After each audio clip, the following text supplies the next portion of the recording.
New things kind of all at once. About 15 or 12, 15 years ago, I went to graduate school, I got married, and I moved to Taipei, all in the span of about 4 years. You know, and that's kind of a long span, but those are kind of big new things. This is more than just trying a new soup or a new dish or a new pop singer of some sort. That's right. Steve, you tried something new, doing the TOEFL test, and you met so many new friends to have a conversation together. Yeah, trying a new language is one that it takes bravery. So we're glad you are doing it here with us. Yeah. We've got some another question here, and that is, what is the new thing that you've tried most recently? Right. The new thing I've tried most recently, and again, we can think of small new things or big new things. So, you know, feel free to go either way on this. But the most recent new thing I've probably tried is working here at ORTV. Okay, I would say. I had not been a magazine editor before. I had not previously done that. I'd been a church pastor, and I'd been a school teacher, and I'd worked in various corporate environments, but I had not been a magazine editor. And so it's, you know, this was the opportunity that was at ORTV about a year and a half ago now when I joined, and so I ended up trying something new, and I've loved it ever since. It's worked out great for me. What's the most recent thing? And you can't just say something yesterday. Hi, Joy. Joy, this is not new for you. You've been reading SC magazine for over 30 years. That's amazing. Yeah, I would say for me, today I tried something again. So I don't know if that quite counts, but it was that, I think it's called like a Buddha head fruit. It's like a really soft seeded fruit. And I didn't want to try it at first because it was so squishy. And my brain said, don't try that. It's too squishy. But it was delicious. So I'm glad I tried it again. How about you guys? Write down something that you have tried recently. Practice that English. 加油. Right. Steve, you said the new thing you tried recently was learning how to cook because you want to cook mac and cheese and spaghetti for your parents. Ooh, okay. Sure. Mac and cheese gives you the directions right on the box, unless you cook some fancy version of mac and cheese. Spaghetti is tough. Yeah, B says, I didn't used to watch live stream, but now I watch Advanced Weekly. There's a good new thing for you, B. That's new, and it's weekly new. And right here you say, going on a safari is a great adventure. Wow, what animals did you see? Wow, that's something new. By the way, there's a word here that you had listed, the word monotony, that we should teach That's today. one of our vocab words, monotony. Monotony. Yeah, what does monotony mean? Well, you see that prefix M-O-N-O, mono, it normally means alone or only. So monotony means, well, it translates to boredom or the same thing, like only one thing all the time. Something that isn't changing, just over, like the monotony of highway traffic or something. Yeah. There's an adverb, or excuse me, an adjective that we use a lot. Right. Monotonous. You could say, work was monotonous that day. I was just checking off boxes on Excel all day. It was very monotonous. Right, and that's monotony in our lives can often be a reason why we get the impulse to try something new, something to break the monotony in some way. Daisy broke the monotony. She just started programming yesterday, and you'll try your best to stick. We sometimes just say stick to this habit. To stick to it. Yeah, that's right. Yeah, as opposed to stick on it. Stick onto would be like a physical thing, but stick to is the abstract. Right, yeah. Very good though, great vocab. Now, we're talking about monotony and why that's sometimes a reason why we try new things, but at the same time it's funny about trying new things. We can often have an aversion, another vocab word for you, an aversion to trying new things. And what do we mean when we say that? Well, the prefix a means like against, you know, like anti. And aversion means you're not drawn to something, you're pushed away from it. You are averted or turned away from it. Something so I could say, dislike. I have an aversion to loud noises. I don't like to go to noisy places is a sentence you could use. Right. You have an aversion to a certain kind of food, maybe. I am working on my aversion to stinky tofu. Ooh, okay. But I'm not quite there yet. Yeah, you're repelled by it. Hope for me, pray for me. Yeah, but and that aversion keeps us from getting out of our monotony sometimes. Right, from breaking our monotony, because we want to break in the monotony, but we also want to stay in our comfort zone. That's a phrase, 2 words there for you. Comfort zone. Yeah. What are we talking about with comfort zone? Well, to be comfortable is like sifu, to be cozy, to be, relaxed, to be sort of balanced. And a zone is an area, right? You could say there's a parking zone, but a comfort zone, you can probably guess, is just that space, that abstract space, not a literal space, where you feel comfortable. So for instance, you could say, trying American foods is my comfort zone. Eating Chinese food is not in my comfort zone. And that's not, I do like Chinese food, but that would be a good way to use Almost by definition, anything that is new is outside of your comfort zone. Yeah, what's something that's outside of your comfort zone? You can use this sentence pattern. Right. Blank is outside my comfort zone. Or use a verb. Try to use a gerund, like verbing, like running is outside my comfort zone. Practice it here. Steve, I'm aversion of a noisy place. Okay, you would want to say, I have an aversion. I have an aversion to a noisy place. So sometimes I'm having a quiet place, or I want a quiet place to work alone on my own artwork. Yeah, good use of aversion. Yeah, I have an aversion. That's right. Aversion. I'm trying to think of the verb form. It's not a verb. But good job. Great job, Steve. Yeah. So we've got this other word here. If something is intimidating. Yeah. It makes you feel timid. It makes you feel too scared to do it. So sometimes things are too intimidating to try. So it's too intimidating to go skiing. That is outside of my comfort zone. Right. To get on the top of that big mountain and on the skis, you're not too sure-footed. And even though it's new and it would break the monotony, we can hesitate because it can be intimidating. It can take away our courage, take away our drive to do something. And people can do that too. People can be intimidating. They say, what do you mean there's something wrong with it? Like that. And that might intimidate us from complaining about something if it's worth complaining about. Yeah. The opposite of intimidate would be encourage. It makes you feel ready to do it. Yeah. You say being creative is out of your comfort zone. Okay, trying something new, building something new. Outside of the comfort zone. Yeah. No, most creativity does mean stepping a little bit outside of your comfort zone.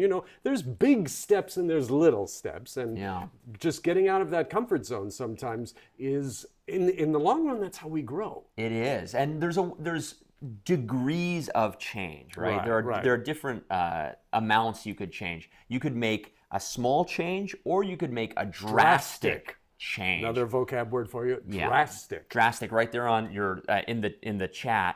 What does it mean if something is drastic as an adjective? Right. Drastic means severe, very big. A drastic change in the weather means it's sunny right now, but in 5 minutes, just 5 minutes, it's pouring rain. Yeah. That would be a drastic, not just a change, but a drastic change in the weather. It's a lot like that word dramatic. Dramatic, like big. It's a very large change. Steve, you say collecting cars, listening to Advanced Studio Classroom Magazine, and drawing comic books are your comfort zone. Okay, because hobbies are an important part of your daily life to work on. I see, so that's your comfort zone, the things you do regularly. Well, we're glad we're part of your comfort zone.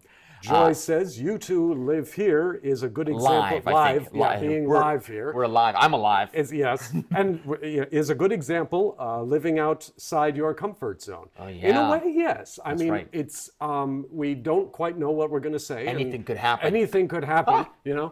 But it's a little step out of our comfort zone because we enjoy doing it. Yes. This is, we like to teach, we like to relate with you guys, help you practice your English. So it is a little bit outside of our comfort zone, but it's not a drastic step outside of your comfort zone. And if chatting with us live is outside of your comfort zone, that's good. Just do a little, keep practicing, and soon chatting in English will be, God willing, in your comfort zone. Right, because everything is new at some point. Yeah. You know, think of basketball was new to Michael Jordan at some point in his life. You know, baseball was new to Shohei Ohtani at some point, but then he tried it. Shohei Ohtani. Oh, he's the great Japanese baseball player who's on the Dodgers now. The Dodgers just won the World Series. I'm a Yankees fan. But nevertheless, all difficult things, all great music was new to Beethoven or Mozart. Cheese was new to mice at one point. At one point, and look at them now. And one brave mouse stepped outside of his comfort zone and said, "What is this? Oh my goodness, this is great." You know, so you never know. One reason people don't leave their comfort zone is they're afraid of looking bad when they try something new. Yes. And sometimes if you think something is too much, you might think of it as outlandish. You say, wow, that guy's outfit was really outlandish. He has 3 shoes on. Yeah. It wasn't just different. It wasn't just, oh, that's not really my taste. It was bizarre. Yeah, outlandish. Just, you know, what are you thinking with that? Yeah.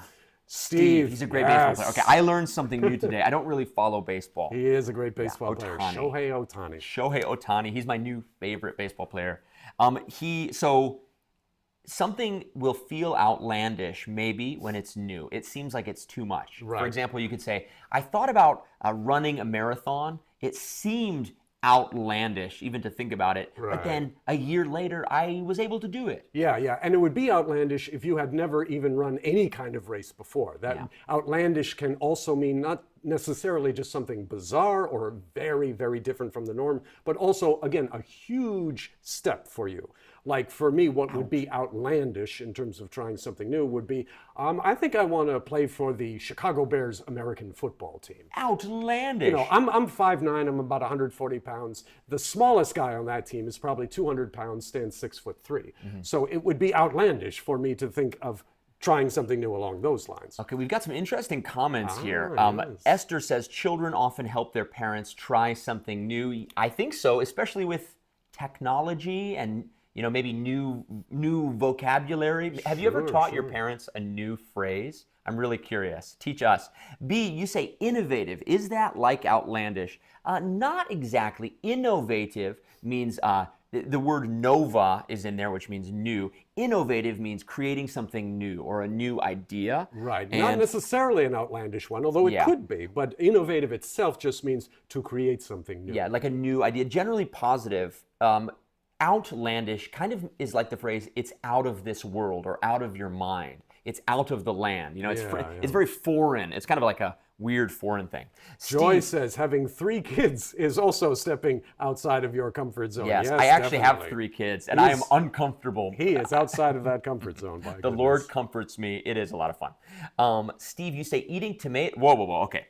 Eating tomatoes at the age of 6 was outlandish to you, but after you turned 18, I ate my first, this is my favorite restaurant, Jimmy John's sandwich. The tomatoes inside were really delicious. Okay, we'll have to have a whole article on Jimmy John's. They have the best Subway sandwiches because their bread is so good. Even better than Subway sandwiches? Far better than Subway sandwiches. Okay, Jimmy John's. I'm glad you know Jimmy John's, Steve. If you've ever eaten Jimmy John's, put a thumbs up there. Yes. Anyway, okay, friends. Well, just a few more vocab words for you here, and these are words that can talk about how big a step to take outside of your comfort zone when you're thinking about trying something new. First word is piecemeal. Piecemeal, yeah. Piecemeal. Interesting word made up of 2 other words that can stand by themselves, but you put them together and they don't mean what they mean individually.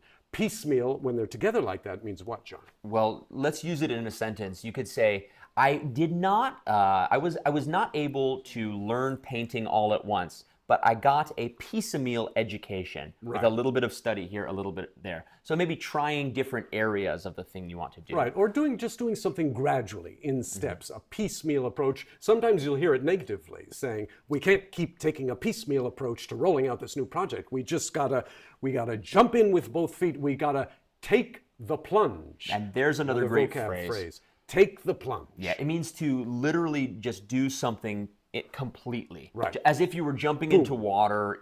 You're not dipping your toes into something, which is another expression we use. you're taking the plunge. Right. Piecemeal is pieces. You do it in bits and pieces, and gradually, you stick a toe into that water, and then a foot, and then a leg. But to take the plunge is you just run up, whole body right in all at once. Have you ever taken the plunge? Sometimes we use that phrase for getting married, to take the plunge. Yes. Now, some people, they don't want to take the plunge, but they have what's called a contingency plan. That's like right. They have a plan B. In fact, if you are thinking about taking the plunge and trying something new, then make sure you have a contingency plan. Contingency means an outcome that you weren't expecting or that you didn't want. Yeah. Or it could just mean any of several possible outcomes. If there is a contingency that things could happen this way or that way, then you need a contingency plan for that. There's a good shorter English phrase for that you'll sometimes hear, plan B. A plan B. Got to have a plan B. That's right. Depending on how big outside of your comfort zone you're going to step when you try something new. Well, friends, that's all the time we have for today. Have you ever tried something new? What did you take the plunge on? And did you have a contingency plan, or did you just do something outlandish and drastic? Right. Practice your English today. We love you guys. God bless you, and we'll see you next time. Yeah, always good to see you guys. We'll be back next week with another topic, so be sure to be back with us then. Take care, everyone. Yeah.